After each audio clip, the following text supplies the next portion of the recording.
Hello, everyone. Thank you so much for tuning in on either your lunch break or whatever time it might be for you currently, because I'm seeing it's not only European users or hosts that are tuning in, but I've saw already a couple of folks from the Dominican Republic and or all over. So thanks so much for taking the time. Special thanks to Annik for making the time. And Yeah, welcome. Sorry. happy to be there here. Thank you for the invite. And with this, we'll give it one more minute and have a little small talk. So, Annik and I actually spent a bit more time together on the weekend because we were both at a trade fair in the south of Germany where we've had our booths right next to each other. So that was also fine. And while saying goodbye, we actually realized we are seeing each other again 4 days later, this time only digitally, but luckily for the actually second edition of this webinar. We've did the same in German 5 weeks ago. Don't name me down on the date, please. But a couple of weeks back, we actually did the webinar, which for us and for all the hosts was a huge success. We had a couple of hundred hosts tuning in. So we thought, why not use the good feedback and actually make it available for everyone who also wants to enjoy this, not in German, but this time in English. And with this, I think welcome to low season higher bookings, getting ahead of the competition with Annik and Smoobu. Couple of words. I'm not going to lose a lot of words about myself. I'm Jannik. I'm the managing director of Smoobu. I have the pleasure of hosting this webinar and inviting and having Annik here, who is an expert in actually finding the right guest for your vacation rental.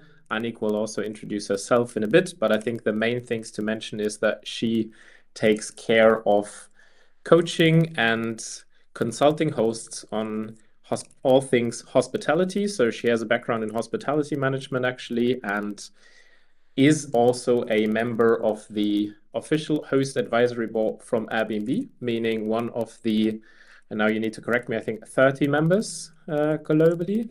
23. 23 worldwide.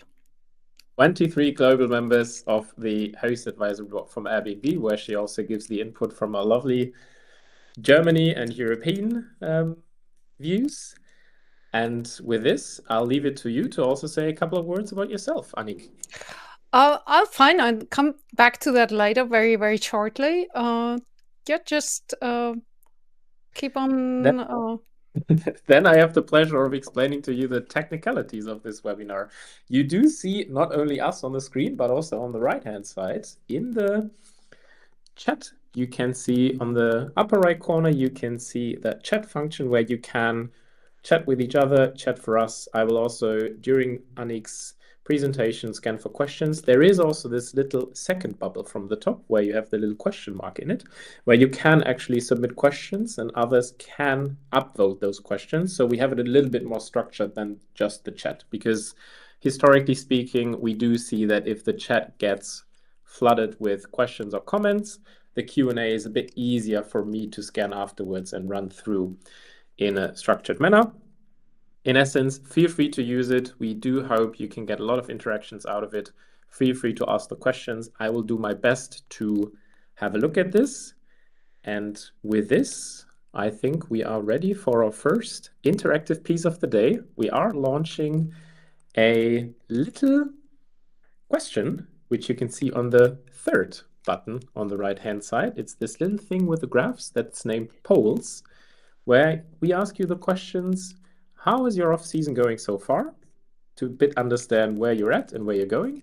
And what changes have you noticed in guests' booking behavior, which we'll come back to in a second once everybody had the time to actually look at it and vote for it, just for us to understand how everybody's doing, how everybody is developing, and in the end, what is also the most interesting for everybody. And it also gives everybody who's here the opportunity to see how everybody else is doing and what are the topics for all the other hosts that we have in the webinar. And we do already see the first votes coming in. One person who's getting more bookings this year, which is very nice to see. Most of the votes currently getting, I'm about the same number of guests as last year, a couple of them with a fewer votes. We have more last minute bookings, even more last minute bookings coming in as votes, which is statistically speaking fair to see because that was also part of my presentation on the weekend on the fair. Guest behavior is becoming more last minute. And we have it a bit all over. We have fewer and about the same number of bookings. Now, feel free to keep answering this, and we'll come back during the presentation. And I think now I can hand over to Annik. Thank you very much. So, hello again from Brandenburg near Potsdam. And how about today we're going to talk about the low season, how to get higher bookings, and how to get ahead of the competition. Jannik has already introduced me just for you to understand what I'm doing. I have a professional guest experience since 25 years. I used to handle guests 3,000 per day and a team of 50 team members. So I know how to deal with guests without actually talking to them, which is quite helpful to learn how to get more bookings, make them book in the low season. And this leads us to what I can do for you. I'll show you how to truly impress your guests with your vacation rental, even if your place isn't brand new, and even if your competitors charge less, even then, and even if other rentals around you struggle with empty calendars. Many of my clients tell me that they start to feel a bit ashamed about the fact that their parking space is always full and that the neighbors are becoming jealous from time to time because they ask themselves, what is she or he doing that he or she has always bookings and I don't have any? So what you can expect today, very simply, very simple, what truly matters in the low seasons and which type of guests actually like bad weather, how to make your competitors disappear with a single click. I'm not joking. I'll show you later. And plenty of time for your questions. And at the end, I have a little gift for you. Maybe you've seen this in my presentation before. I am an AI nerd, and I brought you a special AI gift. Now, the normal belief is in the low seasons, especially if you're in a more tourist-like area, not in a city, but on the countryside, many hosts there say, yeah, you know, when it's raining, nobody's coming. In November, nobody comes. But is this really true? I have here one example, which is really in a very countryside area in Germany. And you can see what a lovely romantic garden and what a lovely romantic house this is. This is the German type of humor. Of course, it's ironic. So this is those are 4 apartments in one house. And the host approached me and said, I'm starting in the low season and I want to be fully booked from the start and I want to have highest ratings.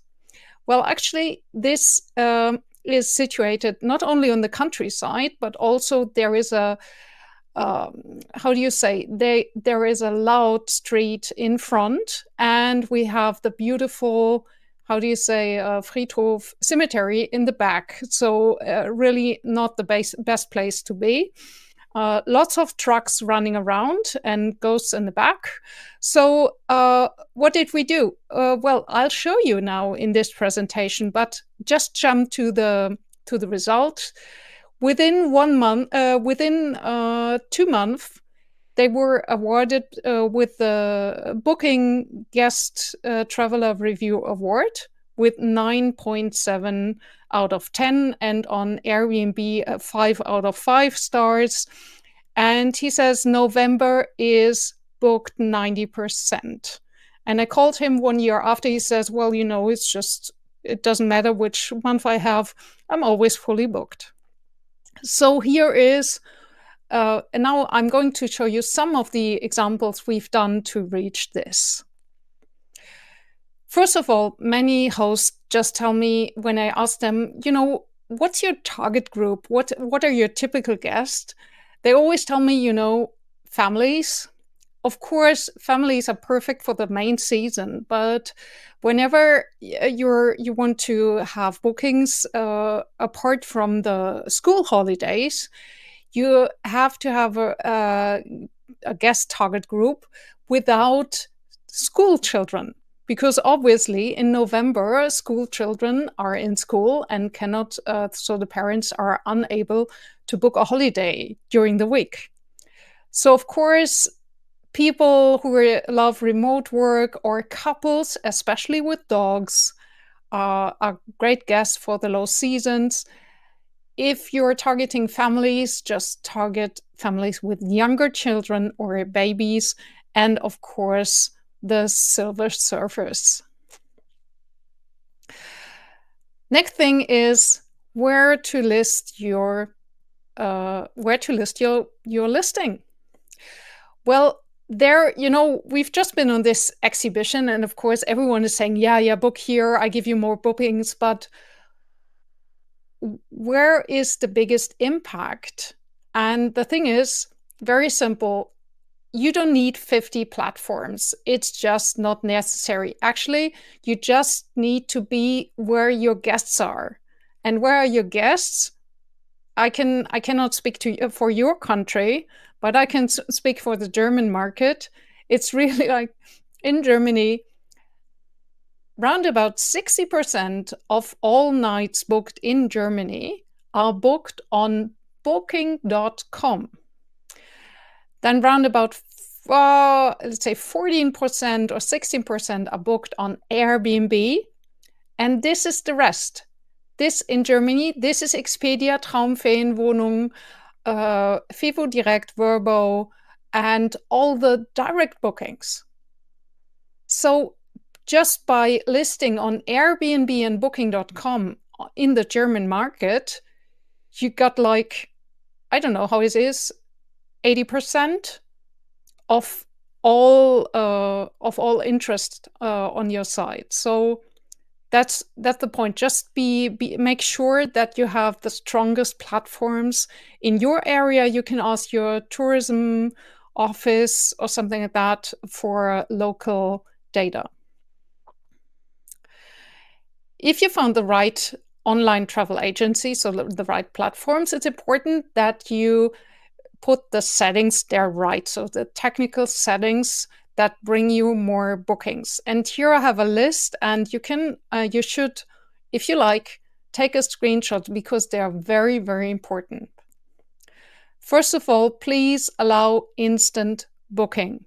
Many guests think that due to security reasons, it's better to have this booking upon request, or I don't know how it is called in your language, that guests first have to ask if they can book, but actually people just want to book instantly. So if you want to have more bookings, allow instant bookings.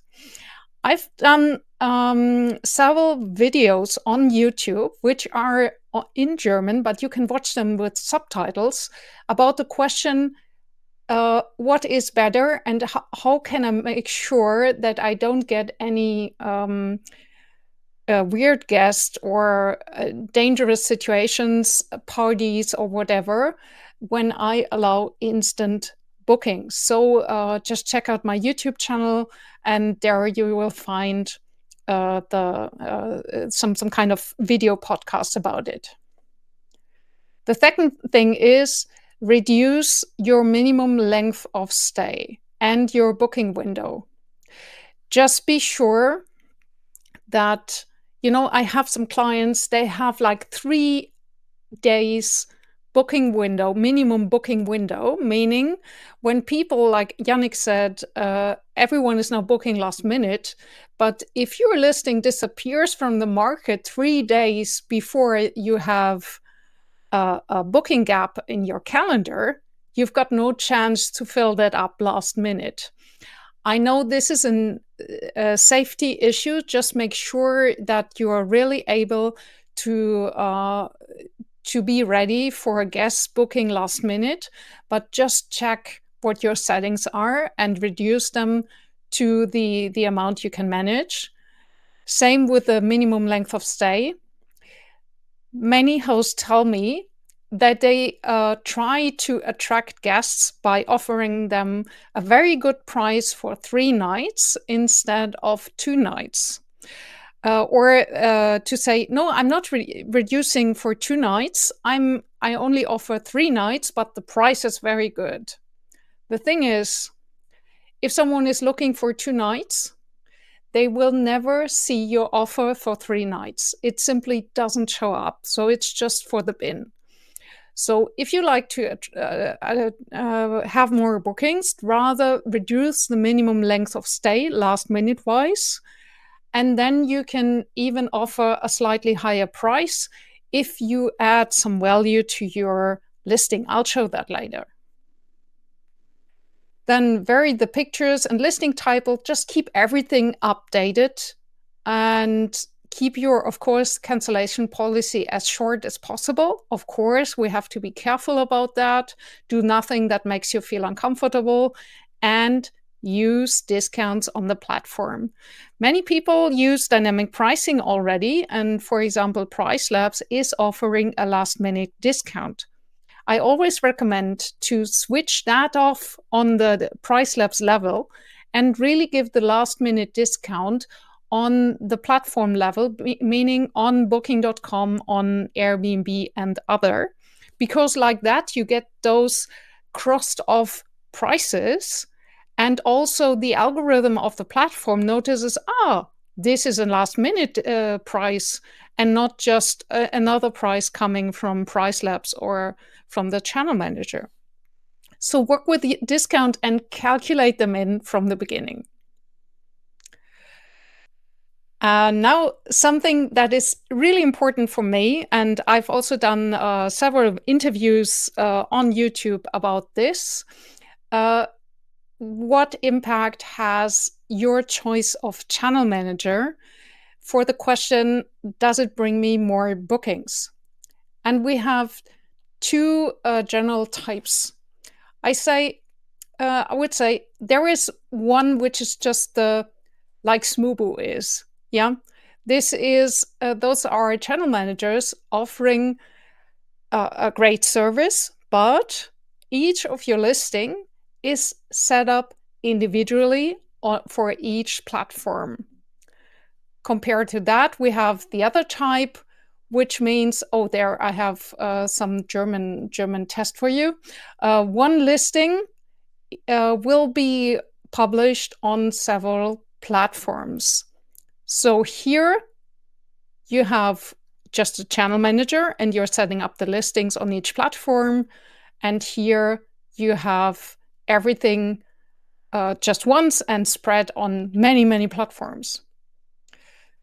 So channel managers like Smoobu, I'm using Smoobu myself and I recommend it to all my clients, it looks like a lot more work, but you just need 2 or 3 platforms. You have much better control and your listing will rank better because you're set up each listing individually on the platform. And this is something a one-size-fits-all listing can never achieve this type of matching, because we all know when you look into Booking.com or Airbnb, they're asking completely different questions. So how can you cover that with a one-size-fits-all listing? So those one listing, many platform type, that looks like a great idea, but those other platforms, like we've seen in the German market, 60% is covered by Booking.com. If you have now 12 or 50 more platforms, what's the benefit? Yeah, because in Germany, everyone is booking on Booking.com anyway and on Airbnb. And you have this kind of convenience trap. So meaning if you have so many listings, there I can, sorry, I will bet that you will have some kind of mistakes in it, something is not transferred correctly, and so on. And who is controlling 50 listings? I don't know. I don't have the time for that. And you will appear somewhere, but the probability that you will appear on the first page is rather low. And I show you how can you take your listing on the first page, or how can you make your listing rank higher? I will give you some tips for that. Like here you see some kind of analysis from Airbnb, how many clicks you can reach by optimizing your listing. And you can see here the optimized listing compared to other listings.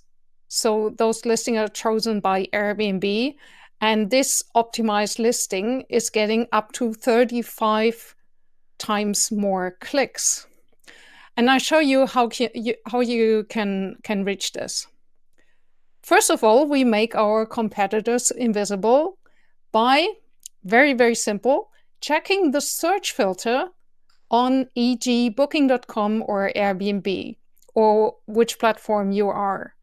So simply, when you look, you can check that yourself. You simply type in your area, and then you scroll down till you have the amenity filter.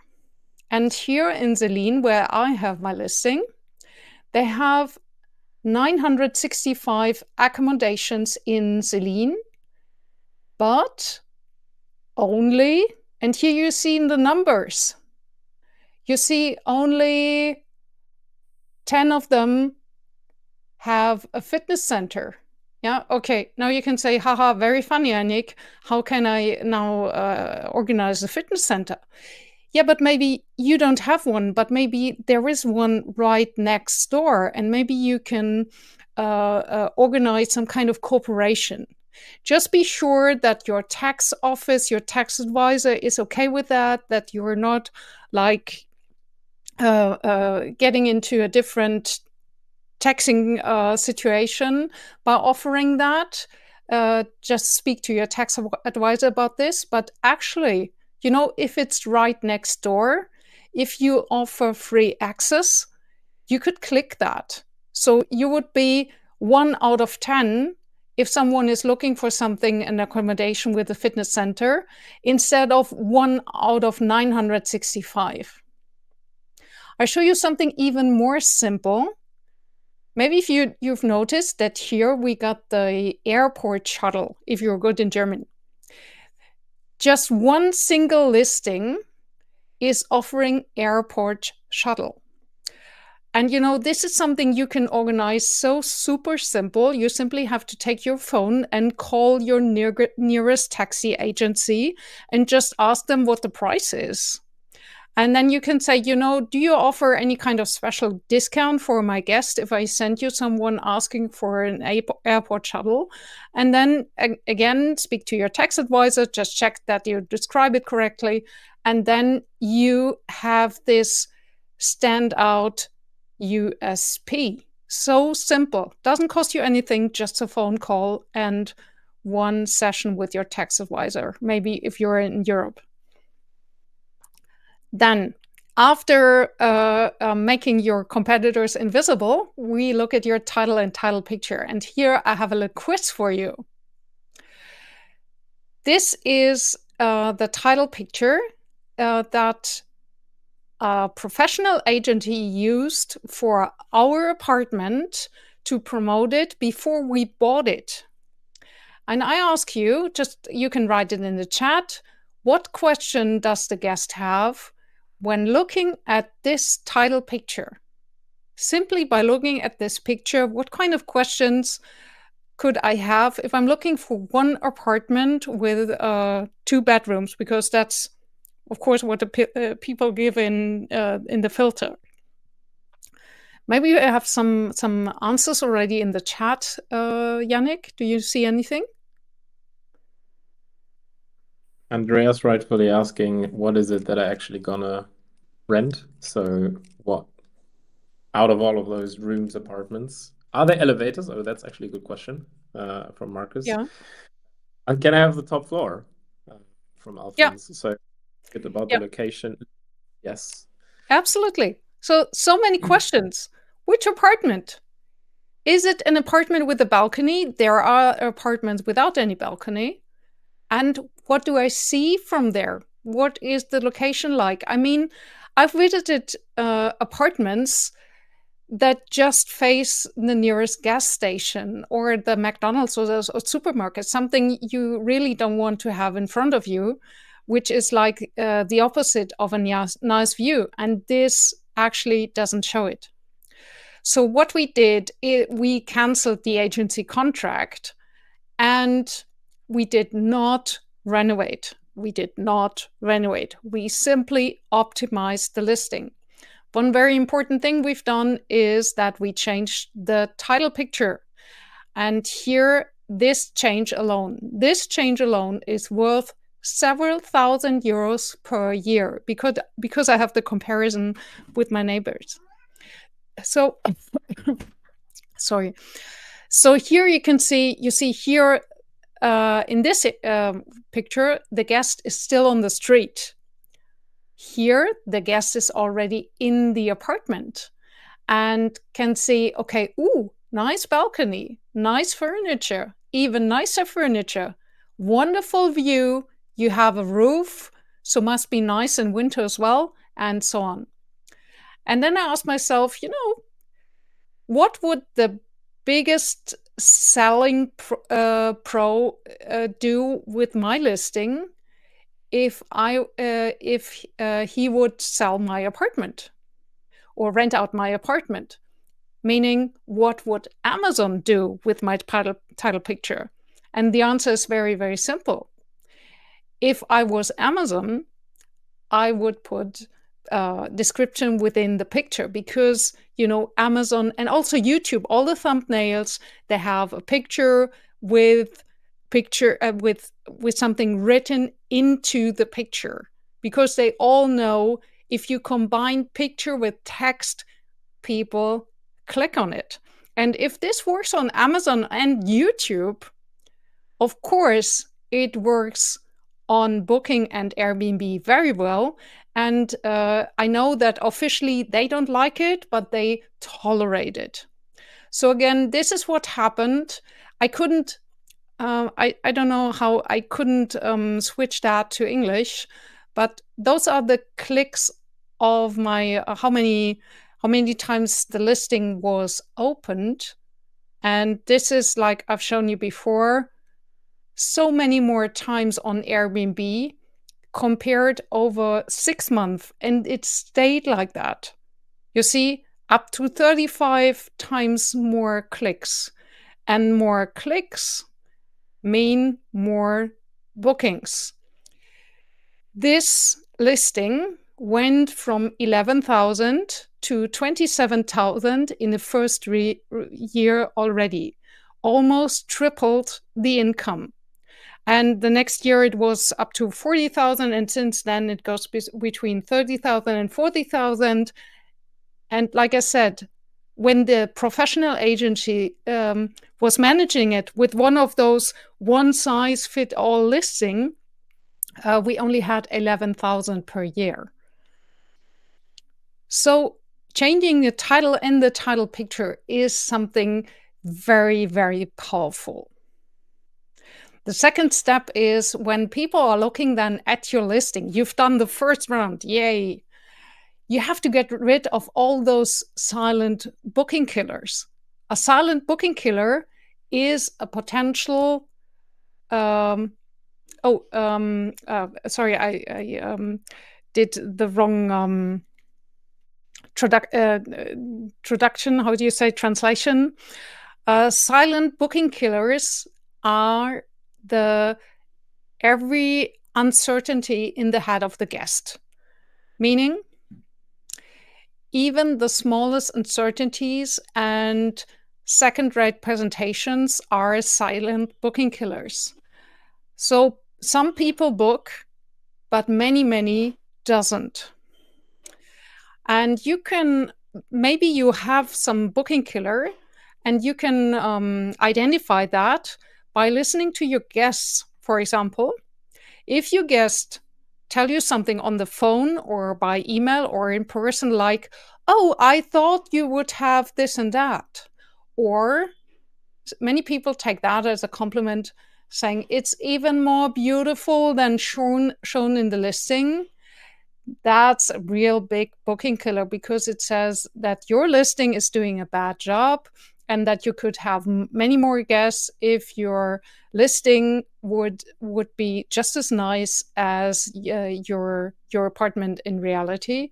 And of course, if people still have questions, because open questions are booking killers. How can you do that? Just like on Amazon, offer clear information at first sight. Yeah, I know the problem is it's you cannot translate it. Just make it in English. Also in Germany, this is a safe bet. So meaning like writing here into the picture something like master bedroom with quiet balcony, because maybe many people don't notice that there is a balcony just nearby. Or that you understand your guest needs. You can simply write perfect for business travelers, but even better is that you really show that you understood them, what they need, like having enough power sockets, and that the power sockets are on the desk and not on the floor. So the most important thing is keep looking at your listing through the eyes of your guest all the time. Yeah, keep looking at your listing through the eyes of the guest, but how about when it's drizzling in November? Well, there we're quite lucky, because there is another industry which has already solved that problem brilliantly for us. And this is the ice cream industry. You know, in the 80s, there were still promoting ice cream with this slogan, like ice in the sunshine and beach, children, sun, sand. And, you know, whenever you had that, everyone was eating ice cream. But whenever there were no children, no beach, no sun, no holidays, no ice cream consumers nowhere. So the marketing team thought, well, we would like to sell ice cream also in winter, and when it's raining, what can we do? Well, one thing they've done, I don't know in your country, but in Germany, they took one, one model and put her in a bathtub. And they didn't give her a glass of wine. They just give them a vanilla ice cream with a chocolate coating, and told her, just make it look like this is the most wonderful thing you can do while having a bath at night in winter. Well, she did. And the photo was taken before the chocolate fell into the water. So the Magnum trick was born. And maybe you know this type. This is just a classic, and you can do that too. Don't show yourself in the bathtub, but show how your guests are enjoying bad weather. If you want to sell your listing, if you want to have more bookings in the low season, show nice pictures of the low season. Very simple. And this works for so many of my clients. Here are some examples, of course, again in German, I'm sorry. But they say they raise the income by 30%. They have like a record month in December, which they never had before.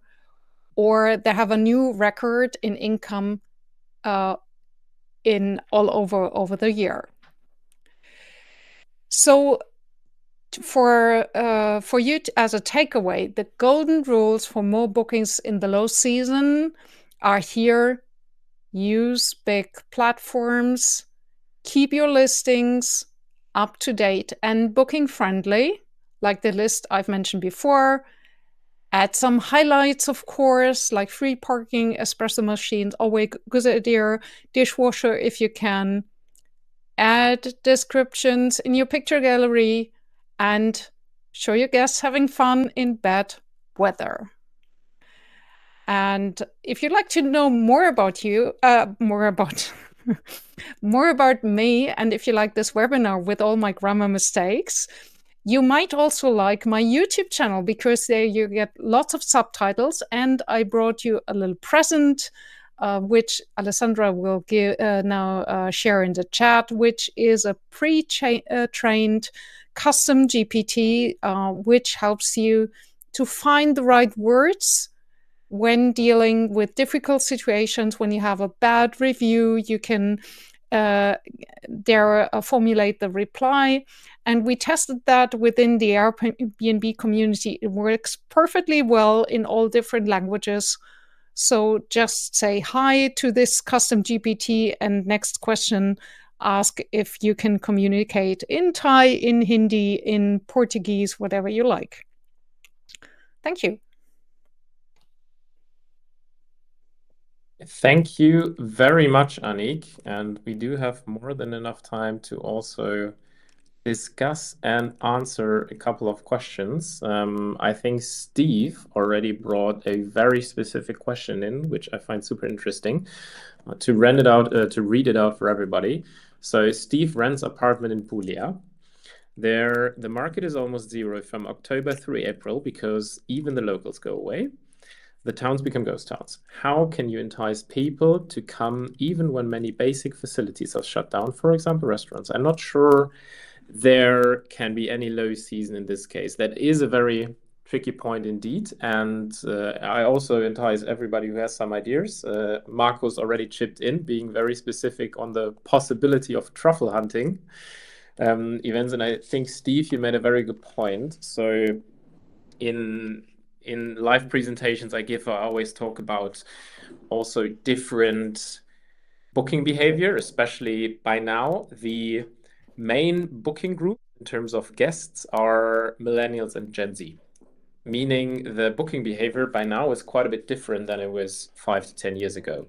So you do have a lot more experience travel, and as you rightfully put it, so some kind of incentive event or team building, or even it's more around the travel booking is more designed around experiences. So if you somehow have the possibility to offer an experience, or can offer them not just the location, not just the accommodation, but somehow spin a story around this, there might be the possibility to fill this up. Now, will there be enough to just book it throughout if you otherwise would have to close it if you only get 1 or 2 bookings? I can't say. It is very tricky if you have very specific regions where there is nothing happening. But the general trend is that towards that experience booking, if you can manage to get business travel there for team events, because obviously the one thing I can guarantee you, the weather for you is quite a bit better than it is in Germany, for example, at the moment, or during the low season. So it is attractive, and really try to entice not necessarily direct bookings, but also referrals, right? So if you have people staying here and say they stay there in the main season, you can also just try to push them saying, hey, I have those events in the off season coming in. Do you know someone who you would want to refer? Make it very easy for them. Put a little, even if it's a little slide or a little sign there, hey, here's your QR code to refer the property for your friends who need a business travel, who need team building, who want to do the truffle hunting experience and organize it with a couple of locals. So there are some opportunities. Can that be enough? I don't know, but maybe also our host community, or Annik, you have some more ideas for Steve there.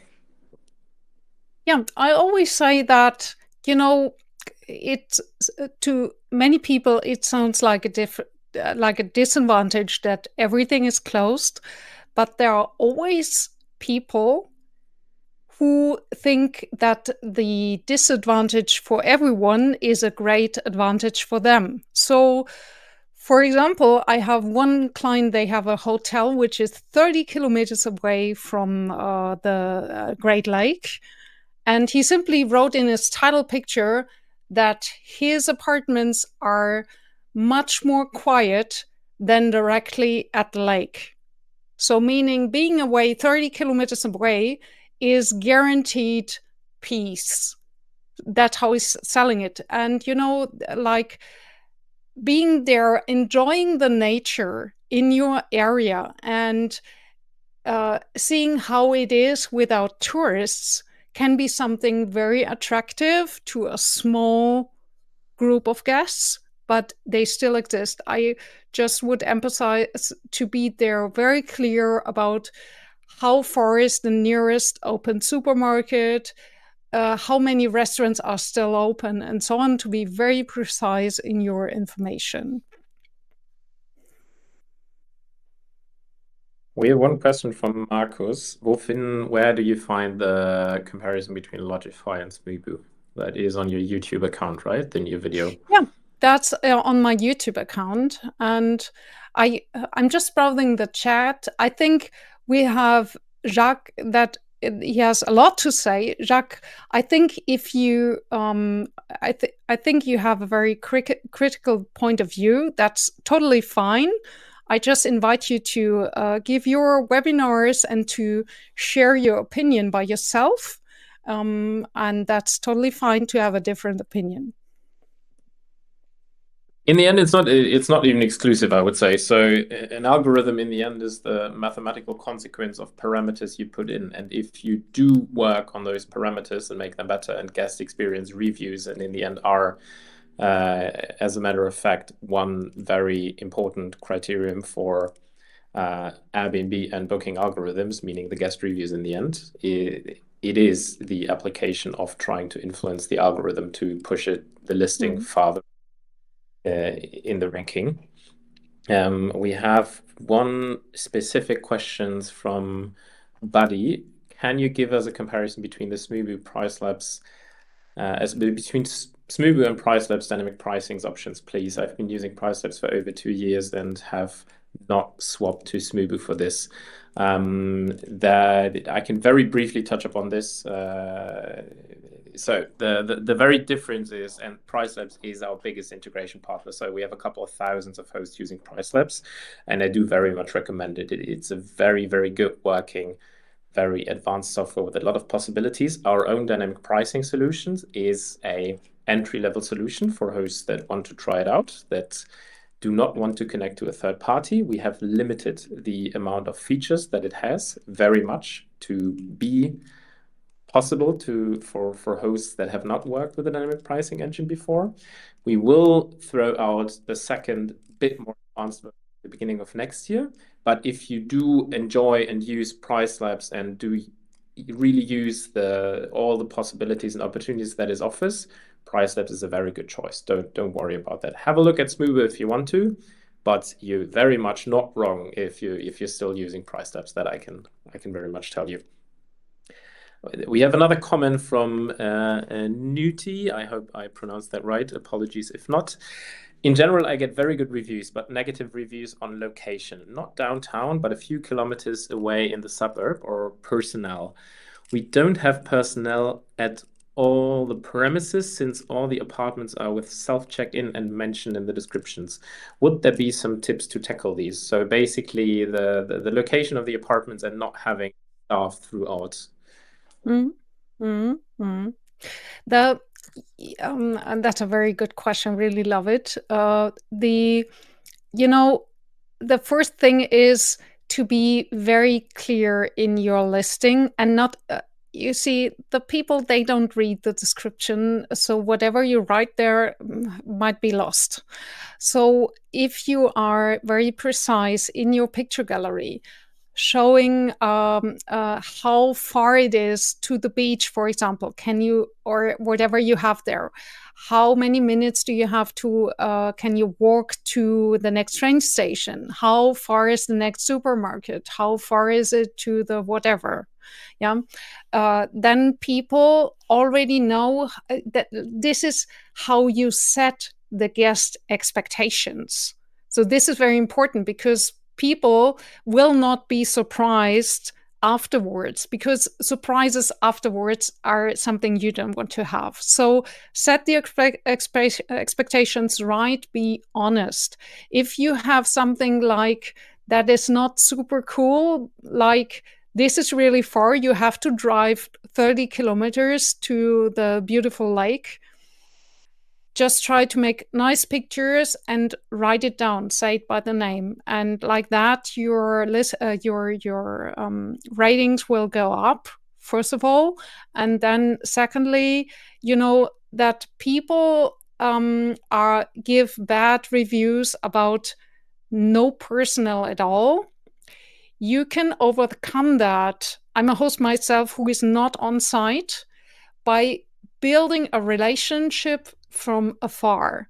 Meaning, first of all, by making sure that the guest really has everything he or she needs on site, and by simply calling them one day or on the day of arrival personally, saying hi. What I simply say is, hi, I am Annik, I'm the owner of the apartment. Just wanted to know if you have everything. I'm not on site. This is a self-check-in apartment. So you will find the key here and there, but now you have my number and I'm happy to help you whenever you need something. This is much more effective than simply writing it in an email, because this is so anonymous. And what you can also do, you can send a video message. That's just brand new since summer on Airbnb. You can send video messages, and we are all great face readers. So whenever people see your face, you don't have to be perfect. Then they gain trust. And this does something to the reviews, and it works. So I have hundreds of clients each year, and they tell me, thank you, Annik, this really worked. I get more bookings and I get better reviews. I just had one client. He says, is not even a client. He was only listening to my podcast or watching my YouTube videos. And he said, I have now ratings 9.7 on booking.com. And he said, it's all your fault, Annik. This is all due to your podcast. Thank you very much. That was the feedback last weekend.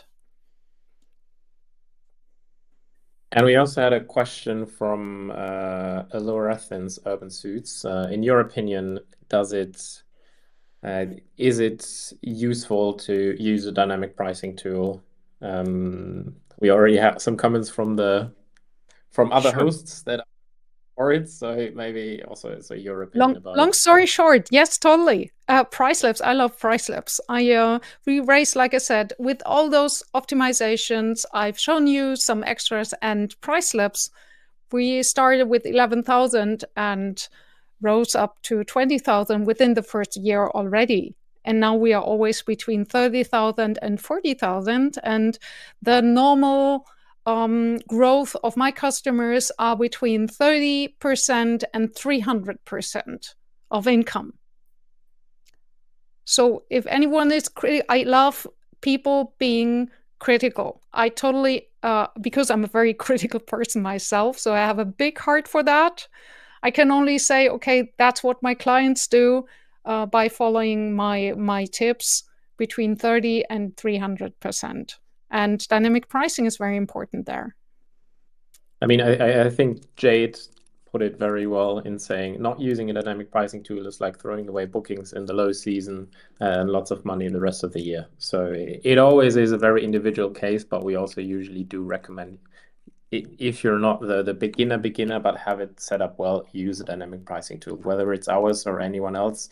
Just one, you will be more successful as a host. I also have many explanation videos on about dynamic pricing on YouTube.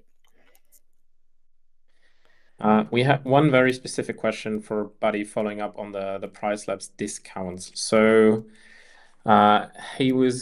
could you elaborate a little bit on how the combination of Price Labs discount settings versus the direct ones available on Airbnb and Booking.com work? I was just reading you mean what's the difference between like Airbnb smart pricing and a individual tool? No, I think it's, for example, using the price labs discount settings. If you set up something there, and then, for example, using the new listing promotion in Airbnb. The thing is, what you need is to have a good position on the platform. Like you would like to have Airbnb notice that you are offering a special price. So if you are setting some kind of special price in Price Labs with a last minute discount, Airbnb will simply get a price, but it is without any kind of, I don't know, any comment like, hey, watch this. This is a last minute price. Airbnb will just say, okay, it's a price. I don't know how it was calculated, but let's take it. And it will be shown just like a price. But if you're setting the last minute discount directly in the platform, you will have a crossed out price saying before and now just only this and that, which is much more attractive for the guest and also for the algorithm. You are very likely to have a better precision because of course the platforms, they want that you're using discounts.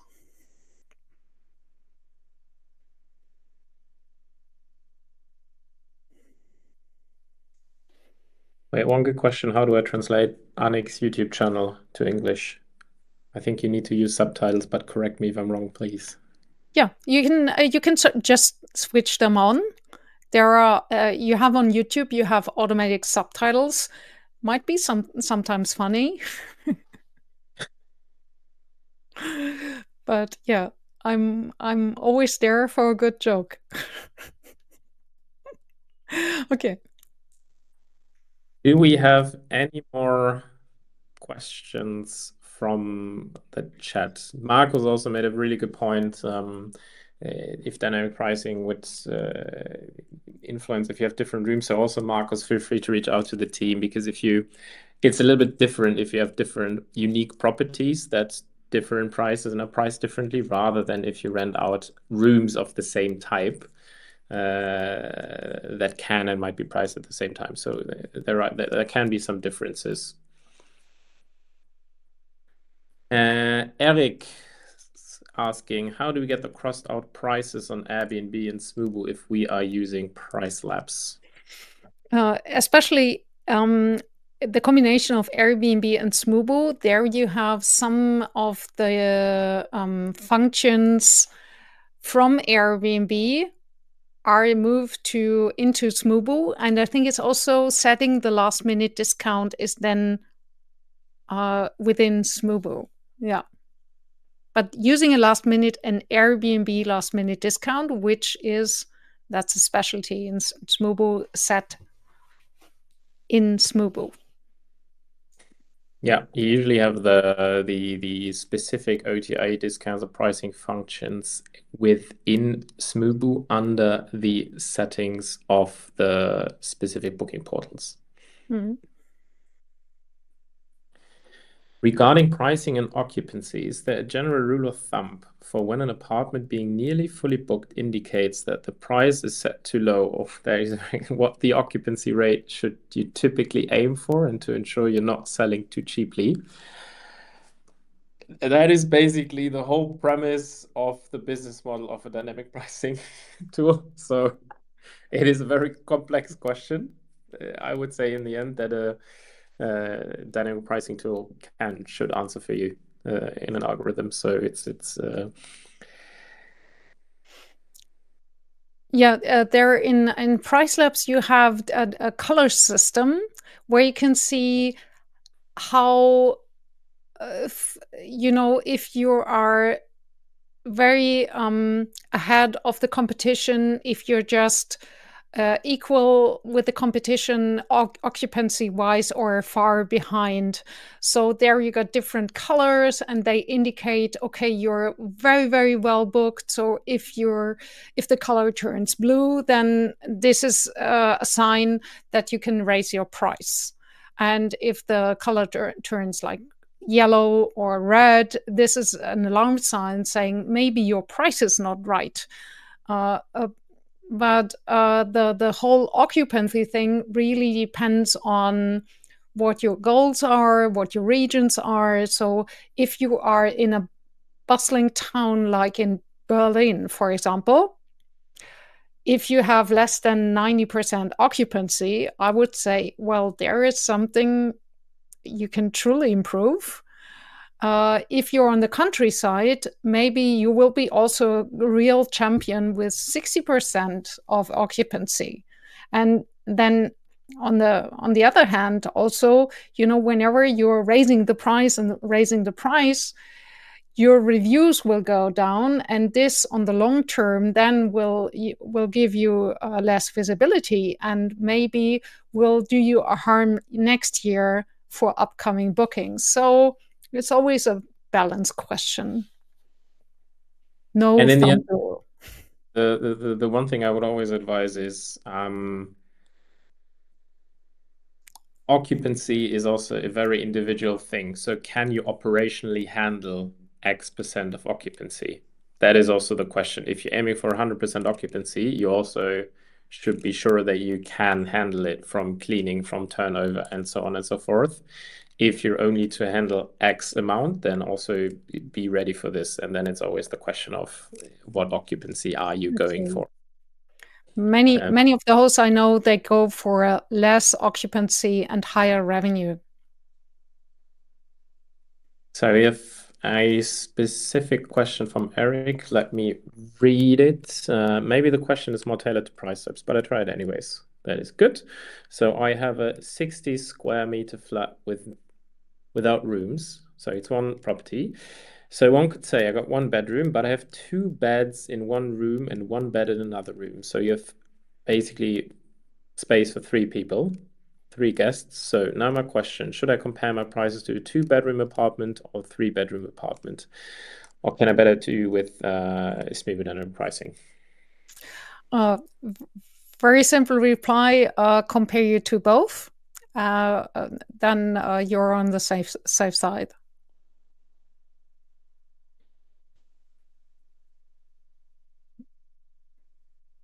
And also add the smaller category as well. Price Up says always do the lower and the higher category. So you always have three categories for one listing to compare. Sorry, I cut you off, Jannik, right? No, all good. I just wanted to say that Jade is also jumping in there, and Jade, don't worry. You're using price lists before we had our dynamic pricing. As long as you're getting results, I'm happy. Don't worry about that. Fair. Good. Right now, we don't have any more open questions, I think. Thank you, Jade, for the shout out for the website.